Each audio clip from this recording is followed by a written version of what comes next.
जब यह सुना कि यूहन्ना गिरफ्तार हो गया है तो वह गलीलिया चले गए। वह नाज़रेत नगर को छोड़कर जबूलून और नप्ताली के प्रांत में समुद्र के किनारे बसे हुए कफरनहूम नगर में रहने लगे। इस तरह नबी इसायास का यह कथन पूरा हुआ। जबूलून प्रांत, नप्ताली प्रांत समुद्र के पथ पर जर्दन के उस पार, गैर यहूदियों की गलीलिया। अंधकार में रहने वाले लोगों ने एक महान ज्योति देखी है। मृत्यु के अंधकारमय प्रदेश में रहने वालों पर ज्योति का उदय हुआ है। उस समय से यीशु यह कहकर उपदेश देने लगे, पश्चाताप करो, स्वर्ग का राज्य निकट आ गया है। क्या प्रभु का सुसमाचार है।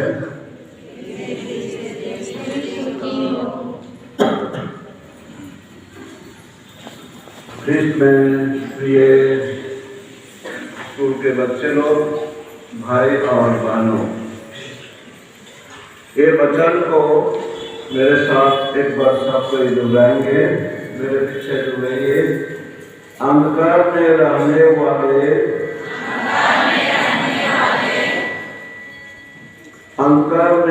वाले लोगों ने एक महान ज्योति देखी है। अंधकार में रहने वाले लोगों ने एक महान ज्योति देखी है। प्रिय भाई और बहनों, आज हम लोग बाइबल इतवार मना रहे हैं संत पापा फ्रांसिस का निर्देश के अनुसार में। मेरे पास एक छोटा बुकलेट है अंग्रेजी में, pope Francis the Sunday off the word of God, यानी सदन समय का तीसरा रविवार को कलीसिया समर्पित किया है लोगों के लिए।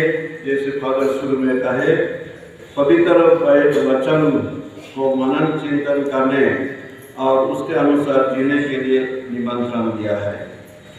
इसी पुस्तक के आधार में हम लोग आज मना रहे हैं। इस दिन को क्यों मना रहे हैं, इसमें क्या चीज है, इसको समझने के लिए हम लोगों को जानना पड़ेगा छोटा सा मंदिर का इतिहास। हम लोग का रोमन कैथोलिक कलीसिया अभी 2023 साल का पुराना है, अर्थात 2023 साल का इतिहास है। और हम लोग देखते हैं रोमन कैथोलिक कलीसिया जिसका केंद्र है रोम शहर, जहाँ लातिन भाषा पहले व्यवहार हो रहा था। अभी भी हम लोग का ऑफिशियल लैंग्वेज चर्च में है लातिन। और यही गिरजा 1054 ईस्वी में दो भाग हो गया। पूर्वी भाग में हम लोग कॉन्स्टेंटिनोपल, इस्तांबुल जो टर्की में है, वो जगह में पूर्वी में रहने वाले ख्रिस्तियों के लिए वो केंद्र बन गया जहाँ ग्रीक भाषा और ग्रीक संस्कृति व्यवहार हुआ। और पश्चिम में रहने वाले लोगों के लिए रोम धर्म का केंद्र हुआ और वहाँ का मुखिया को संत पापा कहा गया, पोप कहा गया। और पूर्वी भाग में पेट्रियर्क कहते हैं। और हम लोगों का अलग अलग ढंग से कलीसिया आगे बढ़ा। आगे चलकर देखते हैं मध्य युग में हमारे कैथोलिक कलीसिया में भी परिचालन के हिसाब में, एडमिनिस्ट्रेशन के हिसाब में, और कुछ कुछ ऐसी बातें थी उस समय के अनुसार में अच्छा नहीं था। इसी को सुधार लाने के लिए मार्टिन लूथर कोशिश किया और वो ज़्यादा जोर दिया कि हम लोग का कलीसियाई जीवन में शीर्ष मुखिया कौन है। वो कहने लगा पवित्र बाइबल संत पापा नहीं है। और एक विशेष सोच लेकर हमारा मुखिया कलीसिया से अलग हो गया, उसको अलग किया गया और उसी ग्रुप को हम लोग कहते हैं प्रोटेस्टेंट मंडली, चाहे सुधारवादी आंदोलन। उसके बाद में और बहुत सारे ऐसी घटना हुआ है इतिहास में, हमारे कलीसिया विभाजित हो गया है। वो लोग हुए, हम लोग साधारणतः जेल बोल के जानते हैं, वोसना एवांजेलिकल लूथरन्स, उनको लूथरन्स भी कहा गया है, शायद के मार्टिन लूथर का नाम से लूथरन्स, चाहे उनको प्रोटेस्टेंट भी कहा गया है क्योंकि वे कैथोलिक कलीसिया के विरोध में रहे, प्रोटेस्ट किए, इसलिए प्रोटेस्टेंट भी कहा गया है। उसके बाद में अंग्लिकन लोगों का शुरू हुआ इंग्लैंड देश में, वो भी मुख्य कलीसिया से अलग हो गए। ऐसे होते होते बहुत सारे विभाजन हो गया है हमारे कलीसिया में। इसलिए हम लोग देखते हैं जैसे कलीसिया विभाजित होते गया, हम लोग का रीति नीति, चाहे बाइबल का समझना, बाइबल का व्यवहार करना, ये भी हमारे मुख्य कलीसिया और दूसरे कलीसिया में हम लोग फर्क देखते हैं। ये एक याद करने जानने की बात है। मार्टिन लूथर से ही वो शिक्षा दिया कलीसियाई जीवन में, विश्वास का जीवन में बाइबल का, प्रभु का वचन। हम लोग का कलीसिया में है सैक्रामेंट्स, बाइबल और हमारे अधिकारी लोग ऐसे है। और अभी पूरा दुनिया में सब कोई एक होना चाहते हैं, इसलिए एक एसोसिएशन है वर्ल्ड काउंसिल ऑफ चर्चेस। दुनिया के जितने भी बड़े बड़े चर्च है, मंडली है, सब मिलते हैं 4 साल में एक बार और बात विचार करते हैं कि कैसे हम लोग एक हो सके। वर्ल्ड काउंसिल ऑफ चर्चेस अंग्रेजी में कहा गया है।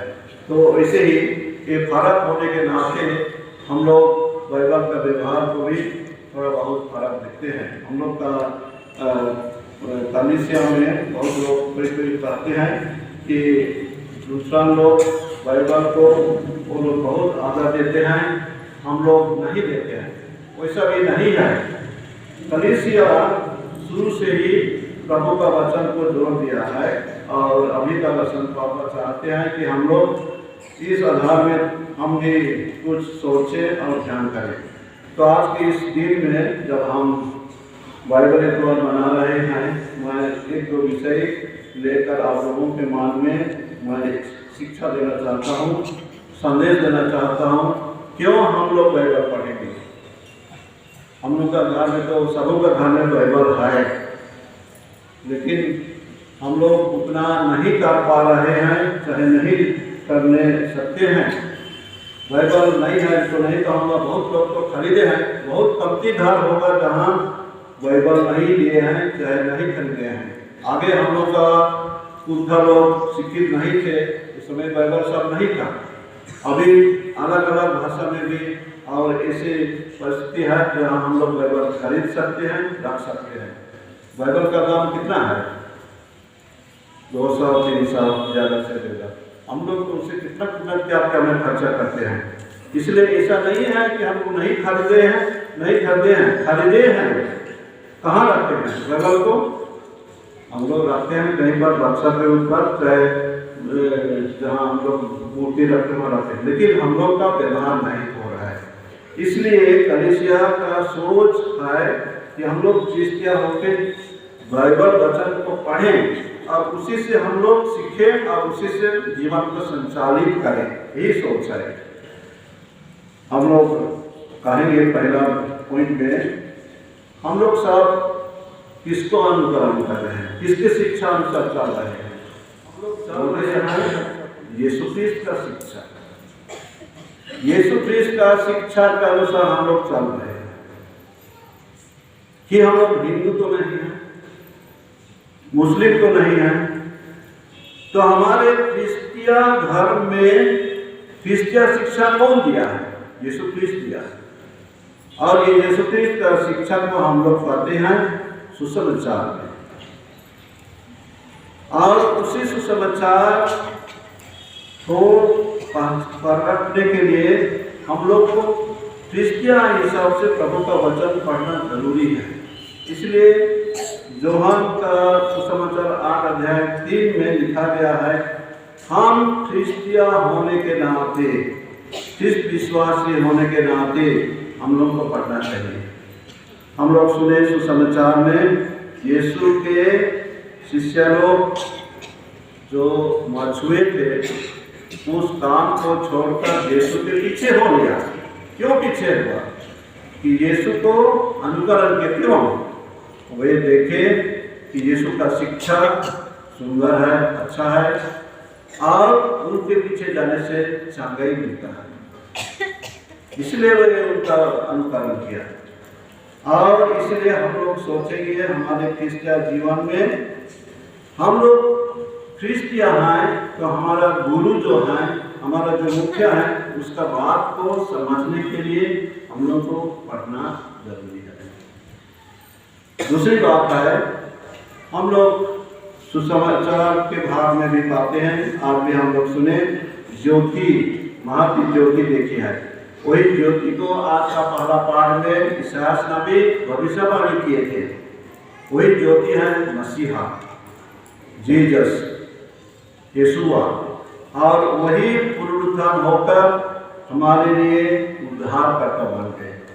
उसी को हम लोग अभी आध्यात्मिक तौर से ज्योति कहते हैं। हम लोग गीत गाते हैं, ज्योति में चला तो ज्योति में चलने से क्या हम लोग को मिलेगा, ऐसा हम लोग कहते हैं। एक ज्योति क्या करता है? अंधकार को दूर करता है, पापमय जीवन को दूर करता है। और हम सब चाहते हैं ज्योति में चलने के लिए, इसलिए सबों का जीवन में कुछ न कुछ अंधकार है।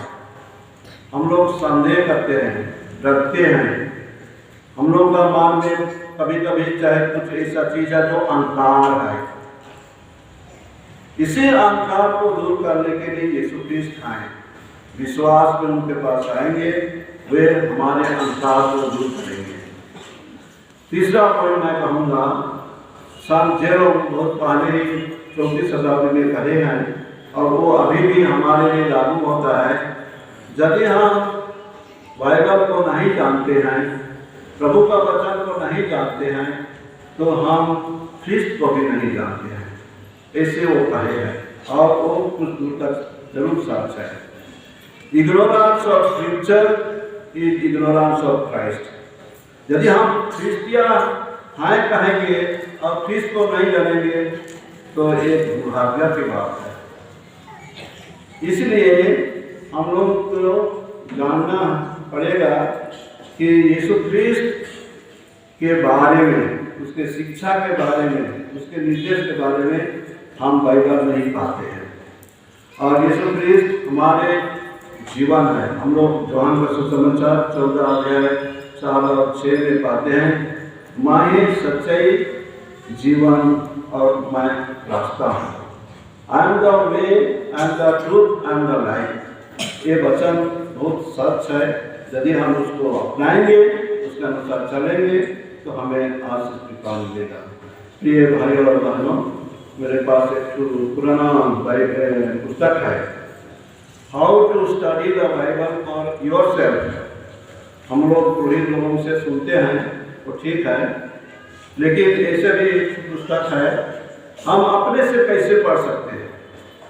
ये पुस्तक में भी बहुत अच्छा से बताया गया है कैसे अपने से पढ़ना है, अपने से कुछ करना। हम लोग देखते हैं कभी कभी पुस्तक दुकान में देखेंगे, डू इट योरसेल्फ। हम लोग जानेंगे मान में, लेकिन नहीं करेंगे तो नहीं होता है।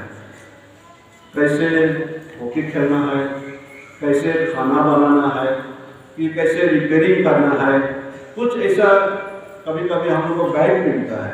डू इट योरसेल्फ, अपने से करना है। वही आधार में भी ये बहुत अच्छा एक तो सुझाव दे दिया है।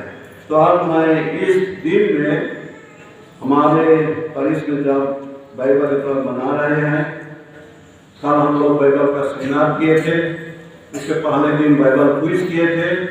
आज हम लोग शीर्ष में हैं, बाइबल का इस्लाम बना रहे हैं। इस दिन में मैं आप लोगों को यही सलाह दूंगा, बाइबल वचन पढ़ने के लिए जब तक हम लोग कोई थोड़ा परिचय जैसा नहीं पढ़ेंगे तो समझना जरूर मुश्किल है। इसलिए एक छोटा पुस्तक जो है कोई लोग अभी खरीदे हैं, लेकिन आज भी मैं कहूँगा ये हिंदी में है, बाइबल परिचय, एक संक्षिप्त परिचय, लेखक हैं फादर लियो वैचुर। ये पुस्तक में बाइबल का परिचय हिसाब में बहुत सुंदर ढंग से लिखा है। फादर असील भी कल हम लोग जब बैठे थे सेमिनार में, वो भी इसको सहमत हैं और बहुत लोग भी इसको जो पढ़े हैं वो चाहते हैं कि ऐसे पुस्तक हम लोग पढ़ें। तो मैं आज आग्रह करूँगा आप लोग ये छोटे पुस्तक को खरीदिए, पढ़िए और कुछ ना कुछ अंश को अपने जीवन में, अपने परिवार में अपनाने के लिए कोशिश कीजिए। वैसे ही ये पुस्तक को मैं आगे बताया हूँ, ये अंग्रेजी में है, जो लोग अंग्रेजी पढ़ सकते हैं, समझ सकते हैं, इसको भी पढ़िए। ये मेरे द्वारा लिखा हुआ है, easy access to sacred scripture. Easy access बोलने से ये वेटिकन सेकंड का शब्द है। वहाँ कहा गया है कि क्रिश्चियन भाइयों और बहनों के लिए सहज उपाय देना चाहिए ताकि वे बाइबल को समझ सके। उसी टाइटल को मैं दिया हूँ, लेकिन इसमें पुराना नियम, नया नियम, बाइबल पढ़ने का इतिहास कैसे हुआ है कलीसिया में, मार्टिन लूथर का क्या उद्देश्य था, ये सब इसमें लिखा गया है। और इसमें नक्शा है पैलेस्टाइन देश का, पैलेस्टाइन का नजदीक का देश का, जिसको हम लोग को जरूरत है समझने के लिए। ऐसे पुस्तक और ऐसे ही पुस्तक में है। तो आज के इस दिन में हम लोग जब इस दिन को मना रहे हैं, कलीसिया का निर्देश अनुसार संत पापा दिए हैं, इसी विषय को हमारे बिशप साहब ने भी सर्कुलर में दिए हैं कि आज का दिन को हम लोग मनाएंगे, तब हम मना रहे हैं। चलिए अपने अपने मन में सोचें, आप लोग क्या मेरे परिवार में बाइबल पाठ होता है? नहीं होता है तो क्या हम शुरू कर सकते हैं? मेरे परिवार में बाइबल पाठ नहीं हो रहा है तो हम लोग कुछ में अंधकार में हैं, इसे सोचिए मेरे सोच अनुसार। कारण कि हम लोग सुने शिक्षा में कि प्रभु का वचन ही ज्योति है। पहला पाठ में सुने इसायाह नबी वही कहा, ज्योति आएगा, और ज्योति आया। मत्ती का 4:4 में हम लोग सुने। और जब लोग इसको नहीं समझ पाए थे, वो लोग स्नान ले रहे थे तो अपने में विभाजित थे। कौन बोलता है मैं पेतरुस का हूँ, कोई बोलता है मैं अपोलो का हूँ, कोई बोलता है मैं पौलुस का हूँ। तो संत पौलुस कहते हैं क्या यीशु ख्रिस्त विभाजित हो गया है? नहीं, वो लोग समझने के लिए गलती किए। अलग अलग व्यक्ति से वो लोग स्नान संस्कार लिए तो सोचते हैं कि ऐसे ही उनको अनुकरण करके चलना है।